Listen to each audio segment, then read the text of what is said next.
Okay, तो last lecture में हम लोगों ने देखा था इंट्रोडक्शन टू C++, ठीक है, या ऑब्जेक्ट ओरिएंटेड प्रोग्रामिंग से हम लोगों ने बेसिक इंट्रोडक्शन देखा था।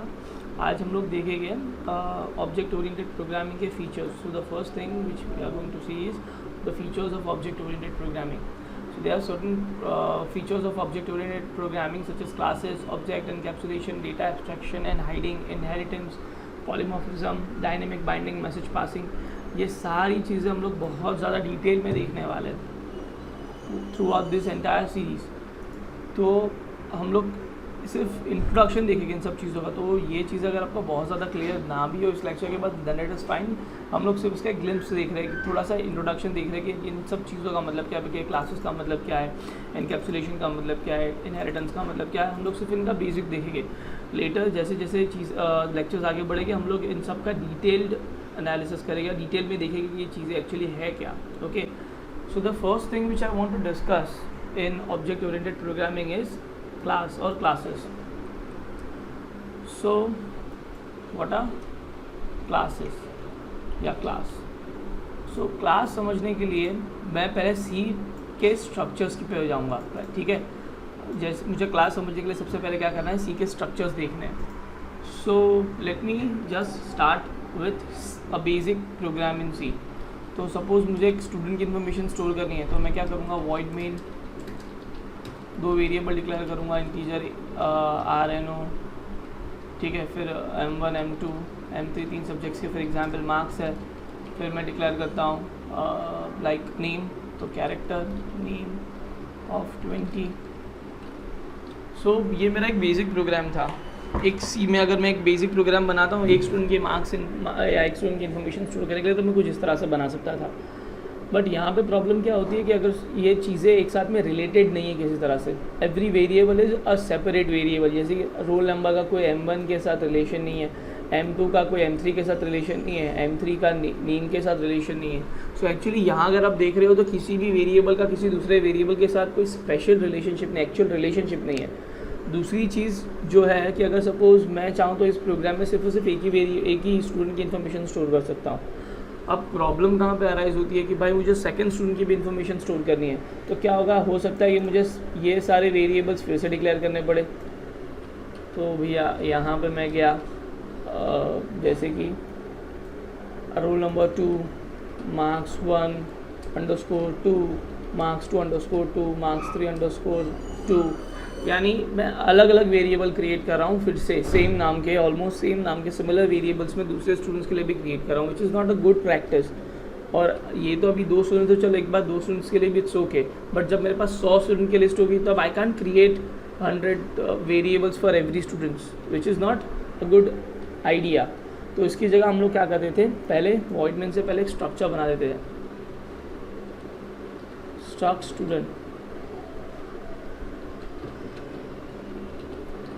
स्टूडेंट बना दिया था हम लोगों ने. तो अभी क्या होगा, जैसे हम लोगों ने एक स्टूडेंट नाम का स्ट्रक्चर बनाया, सो ये हम लोगों ने क्या कर दिया, एक ब्लूप्रिंट रेडी कर दी स्टूडेंट नाम की. अब हम लोगों को जब भी स्टूडेंट का वेरिएबल चाहिए तो हम लोग क्या करेंगे, S1 नाम से एक वेरिएबल बना दिया. सो एक्चुअली हम लोगों को अब जब भी दूसरे वेरिएबल्स बनाने, ठीक है, फॉर एग्जांपल मुझे एक और वेरिएबल बनाना है स्ट्रक्चर स्टूडेंट का, तो मैं क्या करूँगा, ये सारी की सारी चीज़ें जो फिर से डिक्लेयर नहीं करूँगा, मैं क्या करूँगा, सिर्फ यहाँ पे अगर मुझे एक नया वेरिएबल बनाना है तो सिंपली मैं जाऊँगा स्ट्रक्चर के साथ कॉमा S2. मुझे दूसरा वेरिएबल बनाना है तो कॉमा S3. मुझे तीसरा वेरिएबल बनाना है, मुझे 100 वेरिएबल्स बनाने तो मैं S100 सीधा डिक्लेयर कर दूँगा. अब इससे एडवांटेज क्या होती थी, अब थोड़ा स्ट्रक्चर के बारे में और थोड़ा डिटेल में समझते हैं कि जब भी आप किसी स्ट्रक्चर का वेरिएबल बनाते हो, स्ट्रक्चर के लिए स्पेशली कोई मेमोरी एलोकेटेड नहीं, कि role number M1 M2 M3 का कोई एक्चुअल में एग्जिस्टेंस नहीं होता. जब आप S1 बना रहे हो, let me delete this and just have S1.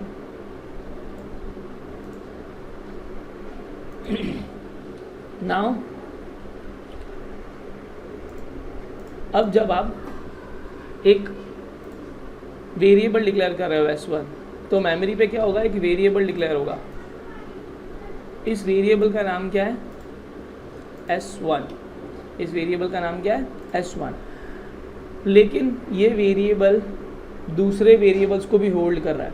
ये जो S1 नाम का variable, it is holding the other variables too, that is roll number, marks 1, marks 2, marks 3, name, ये बहुत सारे अलग अलग वेरिएबल्स हैं, बट ये सारे वेरिएबल्स किसके अंदर एग्जिस्ट करते हैं? S1 के अंदर, ठीक है।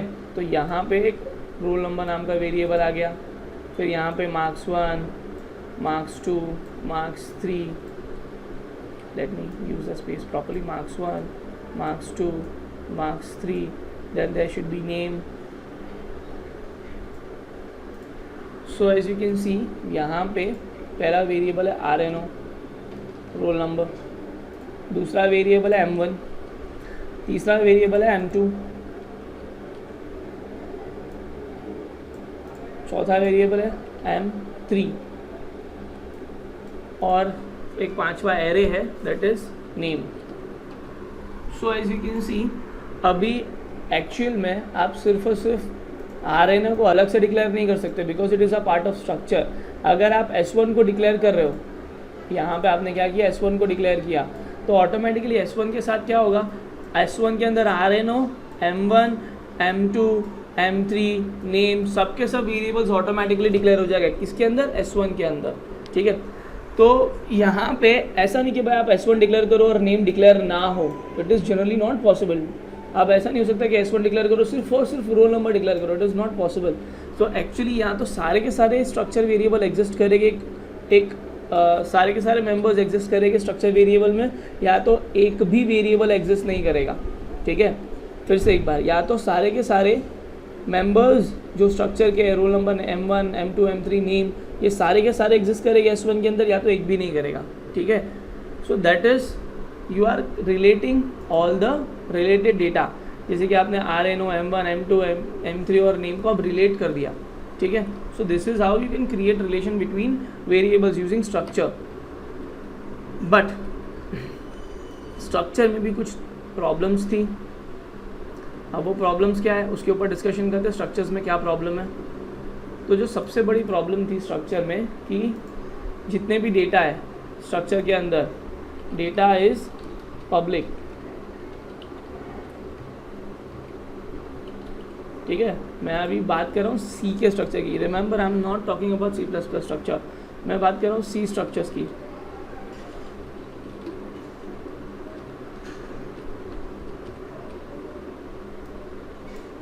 C++ की स्ट्रक्चर के ऊपर मैं एक दूसरा लेक्चर लूँगा।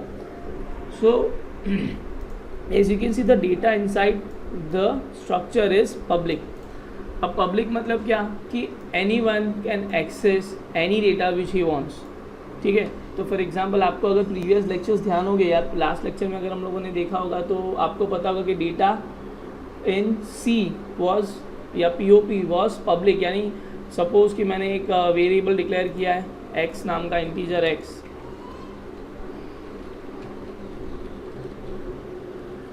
और यहाँ पे एक फंक्शन बनाता हूँ void sum,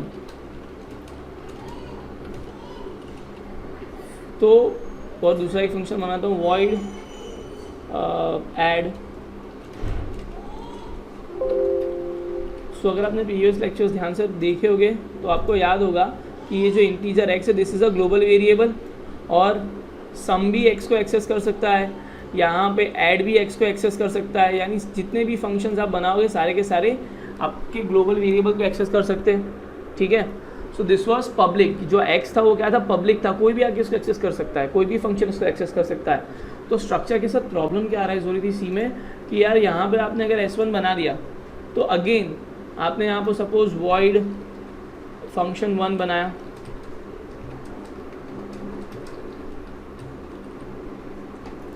और यहाँ पे आपने फंक्शन 2 बना दिया। Let me remove this. आपने क्या किया, यहाँ पे एक void फंक्शन 2 बना दिया,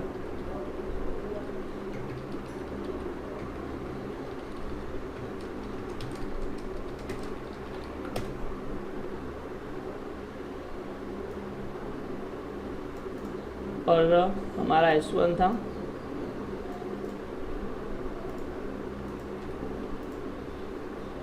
S1 के अंदर roll number M1, M2, M3, name,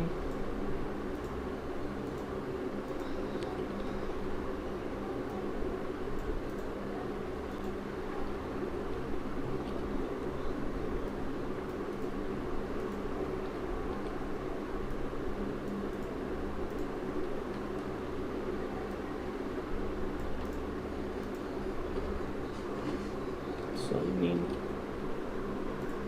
सो एक्चुअली क्या हो रहा था कि यहाँ पे हम लोगों ने एक स्ट्रक्चर बनाया, that was structure student. Structure student का हम लोगों ने एक वेरिएबल बनाया S1, ग्लोबल वेरिएबल बनाया S1, ठीक है। अभी क्या हो रहा था कि जो फंक्शन है, फंक्शन 1, हम लोगों ने दो फंक्शन बनाए, फंक्शन 1 फंक्शन 2।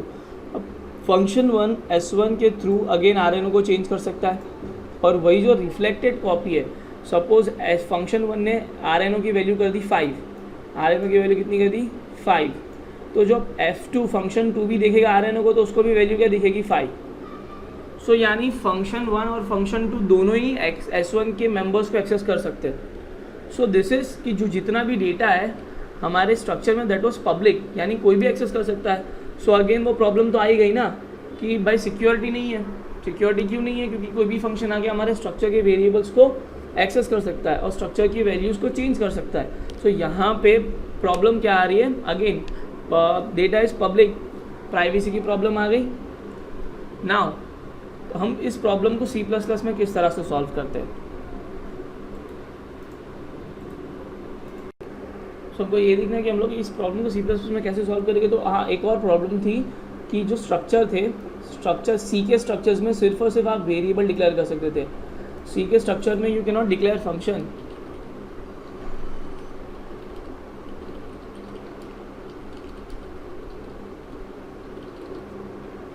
C के स्ट्रक्चर्स के साथ प्रॉब्लम क्या थी? यू कैन नॉट क्रिएट या you can not declare functions inside a C structure. This was a very important point. So ये चीज़ ध्यान रखना।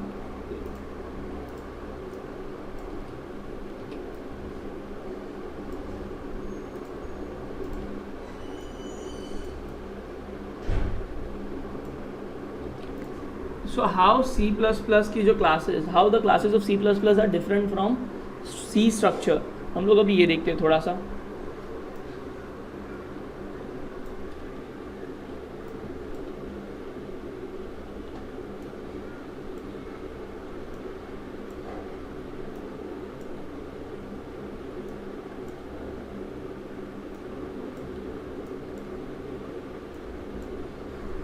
So classes या class in C++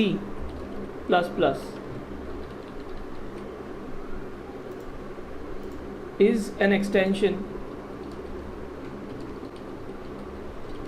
of structure in C.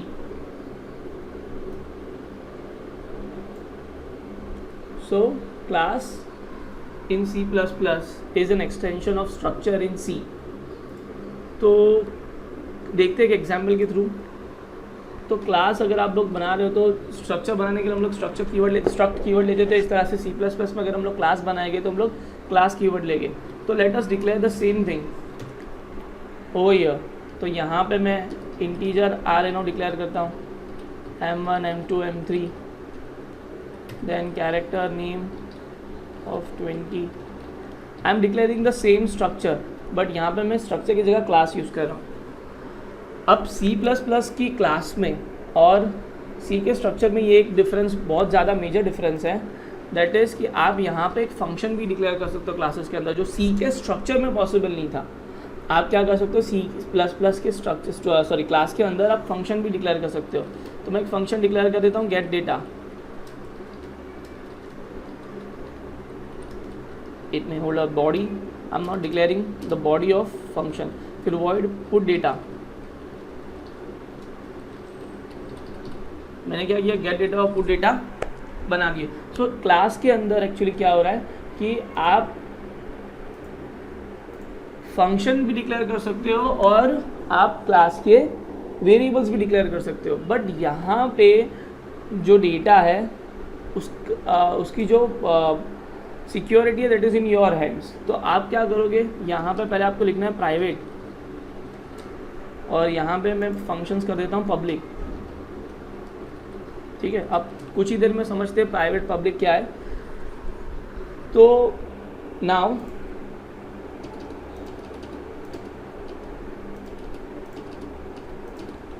अगर आप लोगों को याद होगा तो अगर मुझे रोल नंबर को एक्सेस करना है, स्टूडेंट के रोल नंबर को, तो मैं यहाँ पे किस तरह से एक्सेस कर सकता था? S1.RNO। मैं रोल नंबर, मैं S1 dot roll number equals to 45 लिखता था, या अगर मुझे फॉर एग्जांपल M2 एक्सेस करना है तो S1 या S1 डॉट M2 मैं लिखता था, ठीक है, इक्वल्स टू सपोज 55। यहाँ पे द सेम थिंग, मैं यहाँ पे क्लास का एक वेरिएबल बनाऊंगा। यहाँ पे मैं स्ट्रक्चर का वेरिएबल बनाता था। स्ट्रक्चर का वेरिएबल अगर आपको बनाना था तो आप किस तरह से बनाते थे, स्ट्रक्ट। अगर आपको वॉइड मेन में बनाना था तो किस तरह से बनाते थे, struct student S1 void main में।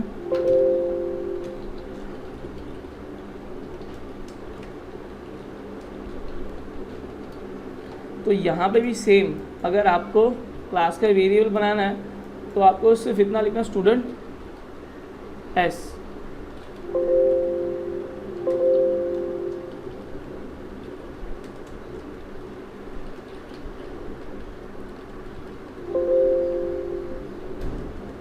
सो यहाँ you don't need to write the keyword class. आपको यहाँ पे स्ट्रक्ट लिखना कंपलसरी था, यहाँ पे क्लास लिखना कंपलसरी नहीं है, ठीक है।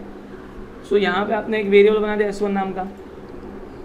अब एक्चुअली क्या हो रहा है कि S1 के अंदर डेटा मेंबर्स भी है, और डेटा मेंबर्स यानी आपके ये जो वेरिएबल्स है ना,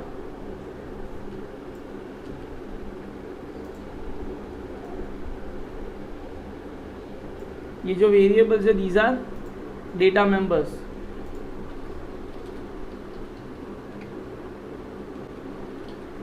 और ये जो आपने फंक्शंस डिक्लेयर किए,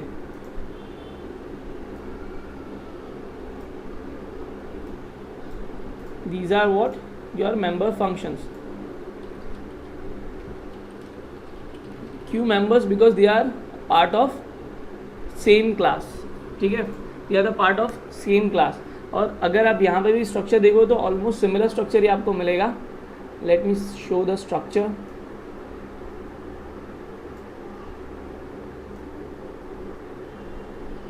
these are data members and these are the functions। Okay, so यहाँ पे अगर आप S1 का स्ट्रक्चर देखोगे तो कुछ सिमिलर ही मिलेगा आपको।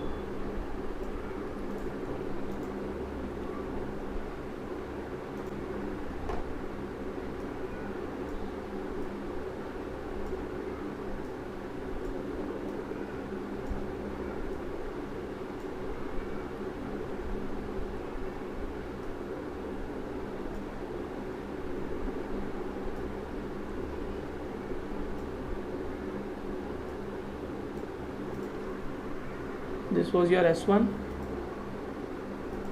ये S1 क्या है, वेरिएबल ऑफ अ क्लास। फिलहाल अभी हम लोग क्या बोलते हैं कि S1 क्या है, it is a variable of class student. For the sake of simplicity अभी कुछ देर के लिए हम लोग क्या बोलते हैं कि S1 क्या है, वेरिएबल ऑफ क्लास स्टूडेंट। तो जो S1 है, S1 के अंदर क्या मिलेगा आपको, RNO मिलेगा, M1 मिलेगा, M2, M3 और नेम। नेम के साथ साथ क्या मिलेगा आपको, दो फंक्शंस, गेट डेटा और put data. So you are having, so difference between the structure of C and class in C++ is कि स्ट्रक्चर ऑफ C के अंदर सिर्फ आपको वेरिएबल्स ही मिलते थे, लेकिन क्लास इन C++ में आपको वेरिएबल्स के साथ साथ उसके फंक्शंस भी आप डिक्लेयर करें, यानी गेट डेटा पुट डेटा भी आपको as a part of S1 मिल रहा है, ठीक है। नाउ अगर मैं एक फंक्शन डिक्लेयर करता हूँ क्लास के बाहर, suppose function XYZ,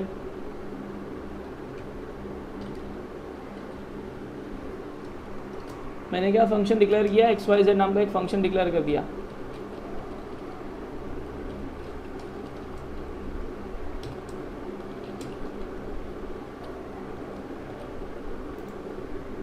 so now अगर आप देख सकते हो कि जो वेरिएबल्स है, वेरिएबल्स को हम लोगों ने क्या डिक्लेयर किया है, प्राइवेट डिक्लेयर किया है। सो अगर कोई भी फंक्शन चाहे तो वो RNO, M1 M2 M3 या नेम, इनको एक्सेस डायरेक्टली नहीं कर पाएगा। क्यों नहीं कर पाएगा? Because you have declared them as private. तो प्राइवेट डिक्लेयर करने का मीनिंग क्या है कि भैया कि आप इनको क्लास के बाहर एक्सेस नहीं कर सकते। लेकिन जो गेट डेटा और पुट डेटा है ये आपके वेरिएबल्स को एक्सेस कर पाएंगे। क्यों एक्सेस कर पाएंगे? Because they are inside the class, they are the part of same class, they are the part of same class. So get data and put data will be able to access private and public, will be able to access roll number, marks 1, marks 2, marks 3 and name. But बाहर वाला function को directly देखा, directly बोल रहा हूँ, access कर सकता है। उसके मेथड्स अलग है, वो हम लोग फर्दर लेक्चर्स में देखेंगे। बट डायरेक्टली XYZ आपके वेरिएबल्स को एक्सेस नहीं कर सकता बिकॉज आपने उनको क्या डिक्लेयर किया है? प्राइवेट। ठीक है, आई होप ये चीज़ समझ आई होगी। नाउ द नेक्स्ट थिंग कि आपको अगर S1 से कोई भी डेटा एक्सेस करना है, कोई भी मेंबर एक्सेस करना है, ठीक है, S1 से आपको कोई भी मेंबर एक्सेस करना है, सो आप क्या लिखोगे? जैसे कि आप स्ट्रक्चर में लिखते थे S1.RNO, तो यहाँ पे भी क्या लिखोगे? S1.GetData। आप लिख सकते हो S1.PutData। आप क्या लिख रहे हो? S1.GetData और S1.PutData। So this is how you can access get data function and put data function inside S1. But again अगर आपको यहाँ पे RNO एक्सेस नहीं कर, अब अगर आपको RNO एक्सेस करना है तो आप क्या लिखोगे? S1.RNO, S1.RNO इक्वल्स टू 45 आपने लिख दिया। बट आप किसी वेरिएबल के थ्रू भी RNO को एक्सेस नहीं कर सकते, S1 के थ्रू भी आप RNO को एक्सेस नहीं कर सकते। क्यों? क्योंकि आपने यहाँ पे क्या लिखा है? RNO को प्राइवेट लिखा है। लेकिन सपोज अगर मैं ये प्राइवेट हटा दूं और यहाँ पे भी मैं क्या लिख दूं? पब्लिक। अब ये क्या लिख रहे हैं, किस तरह से लिख रहे हैं, अभी उसको उसकी टेंशन मत लो, सिर्फ इतना याद रखो कि मैंने पब्लिक लिख दिया इसके ऊपर। तो यहाँ पे now you will be able to access RNO। अब आप S1.RNO एक्सेस कर पाओगे। अब S2 dot suppose M3 access करना है, you will be able to access. ठीक है, क्यों? क्योंकि आपने अब इसका जो सिक्योरिटी था, आपका इसका जो एक्सेस लेवल था, उसको आपने प्राइवेट से चेंज करके क्या कर दिया? पब्लिक कर दिया है। सो it is in your hand कि आपको यूज़र को कौन सी चीज़ें एक्सेस करने देनी है, कौन सी चीज़ें एक्सेस नहीं करनी देनी है। अगर आपको यूज़र को कोई चीज़ एक्सेस करने देनी है तो आप क्या कर दोगे? उसको पब्लिक कर दोगे। लेकिन आप चाहते हो कि यूज़र कुछ चीज़ को एक्सेस ना कर पाए तो आप उसको अल्टीमेटली क्या कर दोगे? प्राइवेट कर दोगे। So this thing was missing in structure. हम लोग ये डिसाइड नहीं कर सकते थे कि कौन सी चीज़ हमको यूज़र को देनी है, कौन सी चीज़ हमको यूज़र को एक्सेस नहीं देनी है। तो एवरीथिंग वॉज पब्लिक। आप S1 से हर किसी चीज़ को एक्सेस कर सकते थे स्ट्रक्चर में। ये जबकि यहाँ पे you are having the authority कि आपको कौन सी चीज़ें यूज़र को एक्सेस करने देनी है और कौन सी नहीं करने देनी। फॉर एग्जांपल मुझे फंक्शंस को एक्सेस करने देना है, यहाँ पे मैं गेट डेटा और पुट डेटा को एक्सेस करने देना चाहता हूँ। ठीक है, तो मैंने क्या डिक्लेयर कर दिया? गेट डेटा और पुट डेटा को पब्लिक। हाँ भाई आप एक्सेस करो, लेकिन मैं चाहता हूँ कि role number, marks 1, marks 2, marks 3 और नेम आपके वेरिएबल से या क्लास के बाहर एक्सेस ना हो। तो मैंने उनको क्या डिक्लेयर कर दिया? प्राइवेट। तो प्राइवेट डिक्लेयर करने से क्या हुआ कि इनका एक्सीडेंटल मॉडिफिकेशन स्टॉप हो गया। ठीक है, यानी अगर आप कोई फंक्शन में गए XYZ के अंदर और XYZ चाहता है कि वो डायरेक्ट रोल नंबर को चेंज कर दे, so it is not possible because you can not एक्सेस RNO outside the class. Why? Because RNO is private. हाँ, आप ऐसा भी कर सकते हो कि भाई आपको RNO M1 और M2 या M3 इतने ही सिर्फ प्राइवेट रखने हैं, तो अगेन आप सिर्फ इतनी चीज़ों को भी पब्लिक डिक्लेयर कर सकते हो। तो मुझे सिर्फ क्या करना है? इस चीज़ को कट करना है। अगर मैं चाहता हूँ कि नेम एक्सेस कर सकते हो क्लास के बाहर, तो आप क्या करो? बस इसको उठा के लेके आओ पब्लिक सेक्शन में। It is so simple. Now RNO M1, M2, M3 are private, यानी you can not access it outside the class, but name is public, will be able to access it outside the class because it is declared in the public section. Don't worry about this public and private section, इनको हम लोग धीरे धीरे बाकी के lectures में देखेंगे। मैं सिर्फ एक बहुत बहुत बहुत सिंपल बेसिक इंट्रोडक्शन देना चाहता हूँ। ये सब चीज़ हम लोग डिटेल में स्टडी करने वाले आगे। ठीक है, सो नाउ द स्ट्रक्चर के सी के स्ट्रक्चर और C++ की क्लासेस में आपको कुछ डिफरेंस मिल गए होंगे। तो जो पहला डिफरेंस है कि सी के स्ट्रक्चर्स में आप फंक्शंस डिक्लेयर नहीं कर सकते थे, जबकि C++ की क्लासेस में आप फंक्शन और वेरिएबल्स दोनों डिक्लेयर कर सकते हो। तो दूसरी चीज़ कि यहाँ पे हर कोई चीज़ पब्लिक थी, यानी अब कोई भी स्ट्रक्चर के अंदर कोई भी वैल्यू को चेंज कर सकता था, जबकि C++ में ऐसा नहीं है। यू हैव द राइट कि आप बता सकते हो कि कौन सी चीज़ें प्राइवेट होगी, कौन सी चीज़ें पब्लिक होगी। पब्लिक चीज़ें आप क्लास के बाहर एक्सेस कर पाओगे और प्राइवेट चीज़ आप क्लास के बाहर एक्सेस नहीं कर पाओगे। So these are the major differences between structure of C and C++ की क्लास, ठीक है। सो आई होप कि क्लास के बारे में थोड़ा इंट्रोडक्शन मिला होगा। It is similar to structure but थोड़ी सी डिफरेंस है कि आप इसमें क्या बोलते हैं कि data members as well as member functions दोनों चीज़ें रख सकते हो। So this was the first thing या first feature of OOP, that was class. Okay, class is like a structure, it is like a blueprint. और दूसरी चीज़ that is object. Object क्या है? The variable of class. The variable of class is object, known as object. So let me remove this thing first.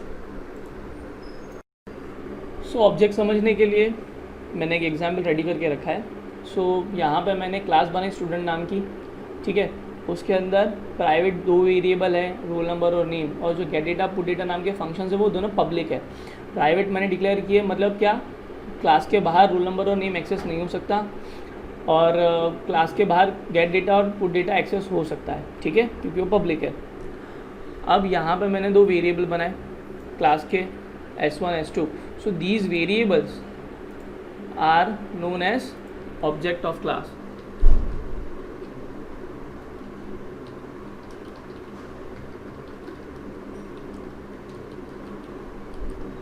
Variable of class are variable of class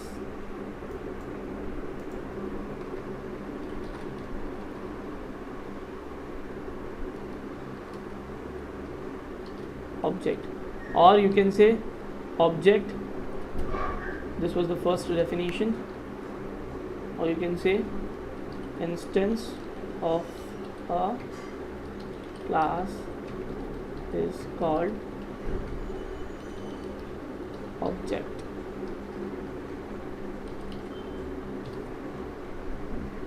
instance of a class is called a object. दोनों definition proper है, पहले देख लेते हैं।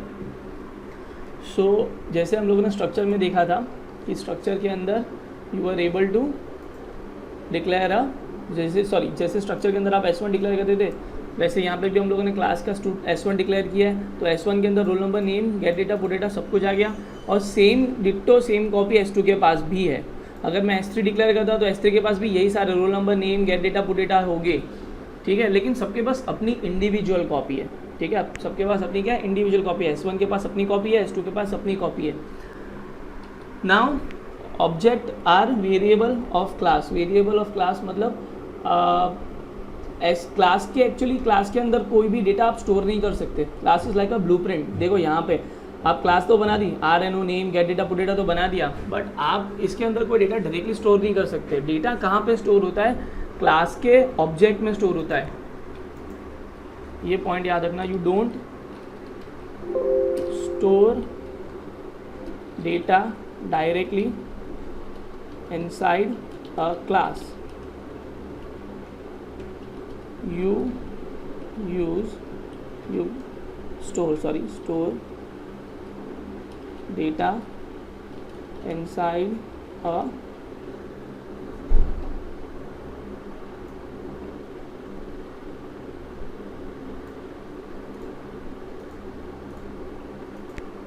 object of that class.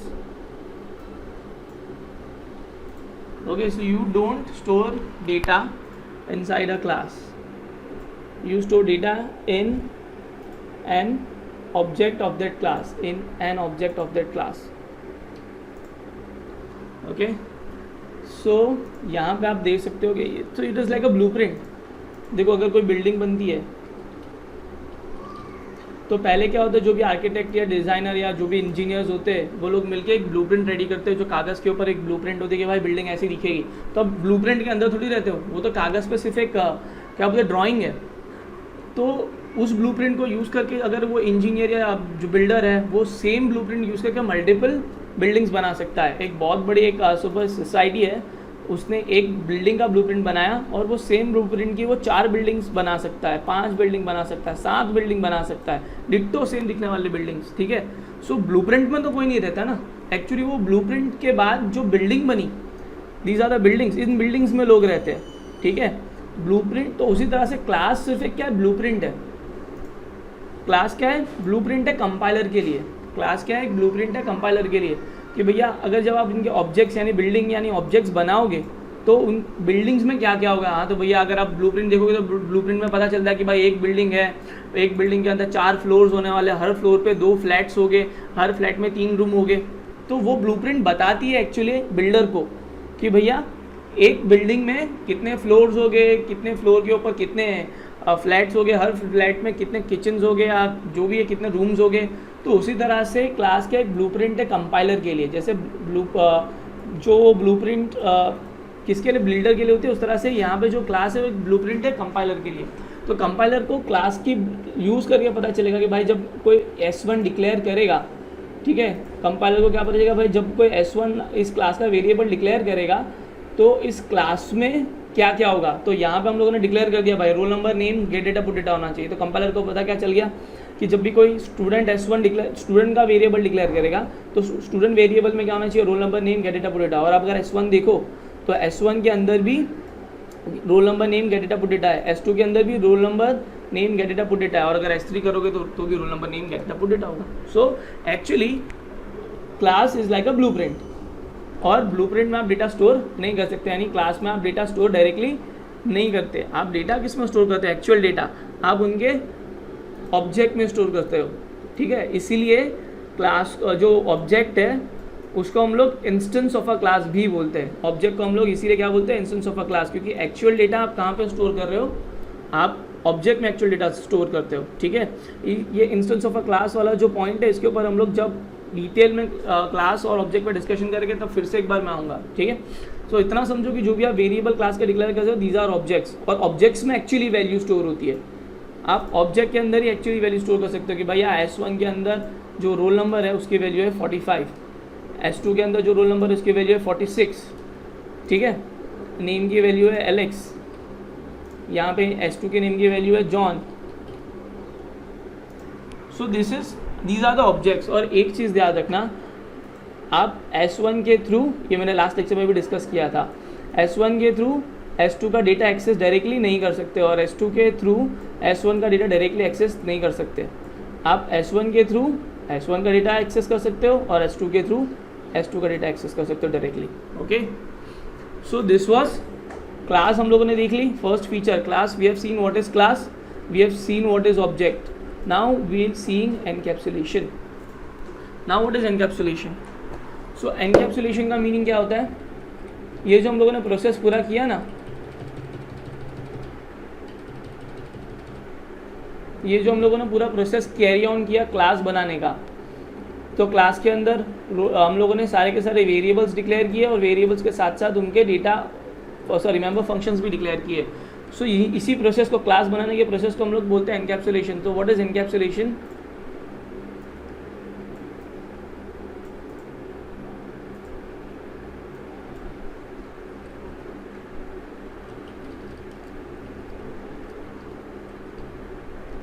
एकदम simple देसी language बना रहा हूँ, बुकिश लैंग्वेज में नहीं बता रहा, बुकिश लैंग्वेज में आप नोट्स में देख लेना। तो encapsulation is a process of combining all the related data members and member function.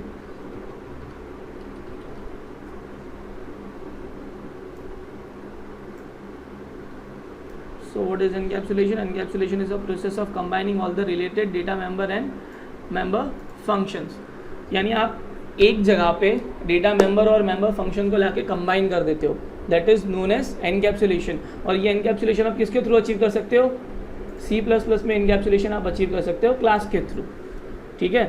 So encapsulation is a process of combining all the related data members and member functions. तो class में हम वही तो कर रहे हैं, जितने भी रोल नंबर नेम रिलेटेड थे, और गेट डेटा पुट डेटा भी रिलेटेड था, चारों चार को हम लोगों ने एक जगह पे लाके कंबाइन कर दिया through a class, that is encapsulation. I hope encapsulation का मीनिंग समझ आया होगा। Then there is next thing, data abstraction and data hiding. These both things work simultaneously. अब data encapsulation data hiding का मीनिंग क्या है? देखो आप लोगों ने क्या किया, रोल नंबर और नेम इसको क्या डिक्लेयर कर दिया, प्राइवेट। इसको क्या डिक्लेयर कर दिया, प्राइवेट। तो अब ये क्लास के बाहर एक्सेस नहीं हो सकता। So you are hiding roll number and name, you are hiding roll number and name from the other part of the program या आउटसाइड द क्लास, आपने उसको छुपा दिया। So that is data hiding, आपने data को hide कर दिया so that other parts of the program can not directly access roll number and name. On the other hand आप लोगों ने गेट डेटा और पुट डेटा को प्राइवेट कर दिया, सॉरी पब्लिक कर दिया गेट डेटा और पुट डेटा को। अब पब्लिक करने से क्या हुआ कि आप क्लास के बाहर जो गेट डेटा और पुट डेटा उसको एक्सेस कर सकते हो थ्रू ऑब्जेक्ट S1 के थ्रू आप गेट डेटा और पुट डेटा को एक्सेस कर सकते हो। सो यानी मिनिमल चीज़ें तो आपको देनी पड़ेगी ना भैया, कि आप गेट डेटा और पुट डेटा नहीं दोगे तो फिर क्लास का मीनिंग ही नहीं। आप सब चीज़ें प्राइवेट कर दो तो कोई भी चीज़ क्लास के बाद एक्सेस ही नहीं कर पाओगे, ठीक है। तो आपको मिनिमम चीज़ें देनी ही पड़ेगी यूज़र को कि भाई इतनी चीज़ें तो आप मिनिमम आपको चाहिए ही क्लास को एक्सेस करने के लिए। सो मैंने यहाँ पे गेट डेटा और पुट डेटा को पब्लिक कर दिया, यानी उसका एक्सेस लोगों को प्रोवाइड कर दिया। सो ये जो प्रोसेस है लोगों को डेटा प्रोवाइड करना, उसको हम लोग बोलेंगे डेटा एब्स्ट्रैक्शन। और लोगों से डेटा हाइड कर देना, यानी लोग क्लास के बाहर इन डेटा को एक्सेस ना कर पाए, इसको हम लोग बोलते हैं डेटा हाइडिंग। तो दिस इज डेटा हाइडिंग, जहाँ आप क्लास का डेटा प्रिजर्व करो ताकि वो दूसरे दूसरे प्रोग्राम्स के पार्ट को ना मिले। और डेटा एब्स्ट्रैक्शन का मतलब कि आप डेटा लोगों को या क्लास के बाहर डेटा प्रोवाइड करो। हाँ भाई गेट डेटा और पुट डेटा बाहर एक्सेस हो सकता है, that is data abstraction. So I hope कि एनकैप्सुलेशन, डेटा एब्स्ट्रैक्शन और डेटा हाइडिंग का मीनिंग समझ आएगा। These are very important points, 2 marks में पूछते हैं। 2 मार्क्स में क्या, कभी कभी तो 4 मार्क्स में, 6 मार्क्स में भी पूछ सकते हैं कि explain data hiding, data encapsulation and data abstraction in detail. So अभी तक हम लोगों ने क्या देखा, क्लासेस देखे, ऑब्जेक्ट देखा, डेटा एनकैप्सुलेशन देखा, डेटा एब्स्ट्रैक्शन, डेटा हाइडिंग देखा, ठीक है। अब इनहेरिटेंस, पॉलीमॉर्फिज्म, डेटा बाइंडिंग और मैसेज पासिंग। तो हम लोग देखते हैं, पहले फटाफट जल्दी देख लेते हैं। ये मैं बहुत ज़्यादा डिटेल में ये 4 पॉइंट एक्सप्लेन नहीं करने वाला, क्योंकि ये 4 पॉइंट्स हम लोग पूरे एज ए चैप्टर पढ़ने वाले हैं। ओके, तो इनहेरिटेंस का एक छोटा सा फटाफट क्विक एग्जाम्पल देख लेते हैं। देखो मैंने 3 अलग अलग क्लासेस बनाई, एक अकाउंट नाम की क्लास है, एक करंट अकाउंट नाम की क्लास, एक सेविंग्स अकाउंट नाम की क्लास है। तो अगर आप देखने जाओ तो अकाउंट में कुछ इन्फॉर्मेशन हो सकती है, जैसे कि account number, name, balance, type etcetera. अब करंट अकाउंट में भी ये सब चीज़ें हो सकती है, account number, name, balance, type etcetera. इसमें हाँ कुछ चीज़ें नहीं होगी, जैसे कि अगर आप फिक्स चार्ज होते हैं कुछ, जैसे कि अकाउंट पे, करंट अकाउंट पे फिक्स चार्ज या एक्सेट्रा जो भी होगा, कुछ एक्स्ट्रा इन्फॉर्मेशन भी हो सकती है, पर वो एक्स्ट्रा इन्फॉर्मेशन लिमिटेड होती है, ठीक है। जनरली क्या होती है, लिमिटेड होती है। उसी तरह से सेविंग में भी account number, name, balance, type है ही, इसके अंदर सिर्फ सिंपल इंटरेस्ट जो आपको मिलेगा वो अलग होगा, या कुछ बेसिक इन्फॉर्मेशन होगी वो अलग होगी। टाइप है क्या भाई, सेविंग अकाउंट टाइप क्या है, जनधन है या फिर नॉर्मल अकाउंट है, स्टूडेंट अकाउंट है। सो देखो आप अगर देखने जाओ तो कुछ चीज़ें हैं जो रिपीट हो रही है, ठीक है। यहाँ पे भी ये सब चीज़ें क्या होगी, रिपीट होगी, कुछ ही चीज़ें डिफरेंट होगी। तो इस सिचुएशन में क्या होगा, आपका जो कोड है वो इनएक्यूरेट हो गया। इनएक्यूरेट क्यों हुआ भैया, कि आप एक ही चीज़ को बार बार रिपीट करो तो आपकी कोड की साइज़ इंक्रीज़ हो गई और आपको बार बार लिखना पड़ रहा है। तो इस सिचुएशन में क्या होगा कि हम लोग एक ही अकाउंट बनाएंगे, that is current main account बना लेंगे, इसमें बैलेंस ले लेंगे, सेविंग्स ले लेंगे, बैलेंस ले लेंगे, नेम ले लेंगे, अकाउंट नंबर ले लेंगे। तो जो बेसिक इन्फॉर्मेशन है वो हम लोग एक ही क्लास में बना देंगे अकाउंट में। और फिर उसके बाद क्या करेंगे, फिक्स्ड यहाँ पे जो करंट है उसमें सिर्फ जो डिफरेंट नई चीज़ें वही बनाएंगे।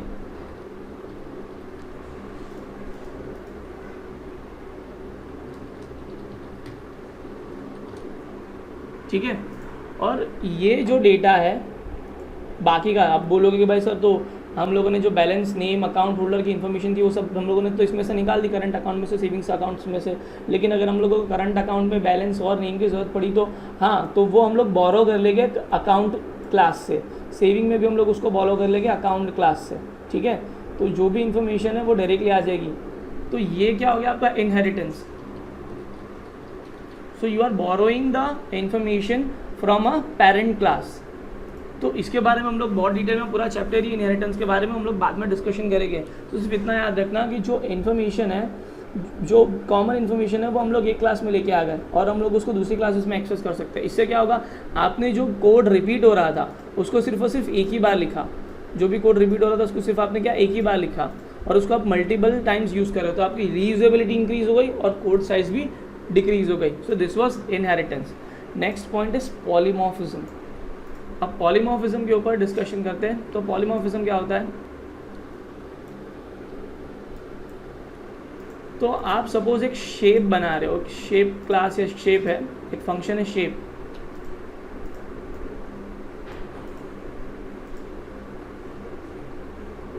आपका फंक्शन क्या है, शेप।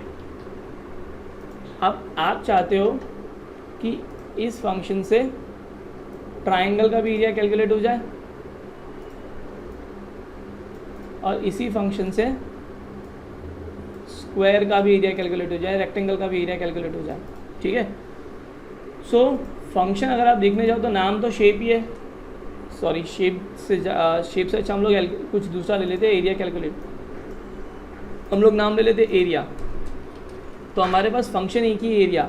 अब एक फंक्शन से आपको उस ट्राइंगल का भी डेटा कैलकुलेट करना है, ट्राइंगल का भी एरिया कैलकुलेट करना है, और आप यहाँ पे क्या करोगे, ट्राइंगल का भी, हो सकता है आप सर्कल का भी ले लो या एलिप्स का भी ले लो, मल्टीपल, यानी एक ही फंक्शन एरिया नाम का, उससे आप मल्टीपल शेप्स के एरिया को कैलकुलेट कर रहे हो, ठीक है। So this is polymorphism. Polymorphism क्या, हम लोग क्या करेंगे, हैविंग पॉलीमॉर्फिज्म मतलब हैविंग मल्टीपल फॉर्म्स। हम लोग अलग अलग एरियाज बनाएंगे। शेप के लिए हमारा जो होगा, ट्राइंगल के लिए अलग एरिया होगा, कैलकुलेट एरिया का फंक्शन अलग होगा, ट्राइंगल के लिए हमारा कैलकुलेट एरिया का फंक्शन अलग होगा, इसी तरह से स्क्वायर के लिए, रेक्टेंगल के लिए, हम लोग हर शेप के लिए एक अलग अलग एरिया नाम का फंक्शन बनाएंगे, ठीक है। तो फंक्शन का नाम क्या सेम है, एरिया, ये सभी फंक्शन का नाम क्या है, से एरिया है, लेकिन सबकी जो डेफिनेशन है वो अलग अलग है भाई। किसी के अंदर फॉर्मूला है 1/2 L × b, किसी के अंदर है πr², किसी के अंदर है L × b। तो सबके जो एरिया होंगे, नाम सब फंक्शन का क्या होगा, ऑलमोस्ट सेम होगा, लेकिन उसका जो फॉर्मूला होगा वो हो सकता है दूसरा। एक एरिया फंक्शन है,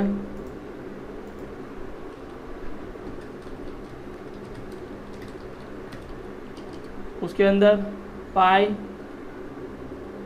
× r होगा, ठीक है। अब हो सकता है ट्राइंगल के लिए तो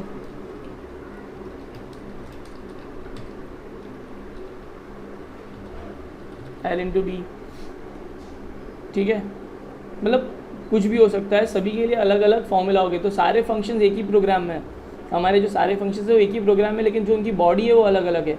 सो this is known as polymorphism. इसके ऊपर भी हम लोग बहुत ज़्यादा डिटेल में डिस्कशन करने वाले हैं। सिर्फ पॉलीमॉर्फिज्म का मतलब इतना समझ लो अभी कि एक ही नाम का फंक्शन होगा, लेकिन फंक्शंस अलग अलग होंगे, फंक्शंस की बॉडी होगी अलग अलग होगी, दैट इज़ पॉलीमॉर्फिज्म। फिर डायनेमिक बाइंडिंग। डायनेमिक बाइंडिंग का मतलब क्या है कि एक फंक्शन है FUN नाम का, एक फंक्शन है FUN नाम का फॉर एग्जाम्पल, लेकिन इसकी बॉडी हम लोगों ने डिक्लेयर नहीं की। दो अलग अलग बॉडीज़ है इसके पास, या दो से भी ज़्यादा बॉडीज़ हो सकती है। भैया ये मेथड 1 है, यहाँ पे मेथड 2 है। तो फंक्शन के फिलहाल फंक्शन के पास बॉडी नहीं है। रन टाइम पे हम डिसाइड करेंगे कि हमको मेथड 1 फॉलो करनी है या मेथड 2 फॉलो करनी है।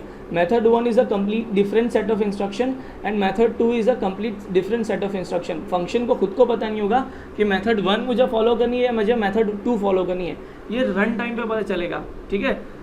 वो कैसे करना है, किस हिसाब से होगा, उसके ऊपर अभी फ़िलहाल हम लोग नहीं जाते, उसके ऊपर बहुत डिटेल में नहीं जाना हम लोगों को। बस इतना याद रखना कि डायनेमिक बाइंडिंग क्या होता है कि रन टाइम पे हम लोग डिसाइड करेंगे कि हम लोग को मेथड 1 या सेट ऑफ इंस्ट्रक्शंस 1 फॉलो करनी है, सेट ऑफ इंस्ट्रक्शन 2 फॉलो करनी है। कौन सी डिसाइड करनी है, कौन सी फॉलो करनी है, वो रन टाइम पे डिसाइड होगा। कैसे, वो बाद में देखेंगे। Then there is message passing, ठीक है। जैसे मैंने आपको बताया कि एक ऑब्जेक्ट 1 है और ऑब्जेक्ट 2 है, तो ऑब्जेक्ट 2 ऑब्जेक्ट 1 का डेटा एक्सेस नहीं कर सकता और ऑब्जेक्ट 2 ऑब्जेक्ट 1 का डेटा एक्सेस नहीं कर सकता, ठीक है। तो लेकिन अगर आपको किसी तरह से इनका डेटा एक्सेस करवाना है तो उसके लिए एक अलग मैकेनिज्म है, दैट इज़ मैसेज पासिंग। जो आपका फर्स्ट ऑब्जेक्ट या सेकंड ऑब्जेक्ट है, यहाँ पे हम इसको नाम दे देते हैं S2 और इसको नाम दे देते हैं S1। तो जो S2 है, अगर उसको S1 का कोई डेटा चाहिए या कोई फंक्शन यूज़ करना है तो वो उसको कोई मैसेज सेंड करेगा कि भैया मुझे आपका ये वाला फंक्शन इन्वोक करना है। इसी तरह से अगर S2 को या S1 को S2 का कोई फंक्शन इन्वोक करना है या फंक्शन रन करना है तो S1 इसको कोई मैसेज सेंड करेगा, भैया मुझे ये वाला फंक्शन आपका यूज़ करना है, एक्सेस करना है। कैसे करना है we will be seeing in depth in detail in later sessions. तो इतना याद रखना कि मैसेज पासिंग क्या होता है, सिंपली कि अगर एक ऑब्जेक्ट को दूसरे ऑब्जेक्ट का कोई फंक्शन एक्सेस करना है तो वो उसको जो डेटा ट्रांसफ़र करेगा या डेटा देगा, दैट इज़ मैसेज पासिंग।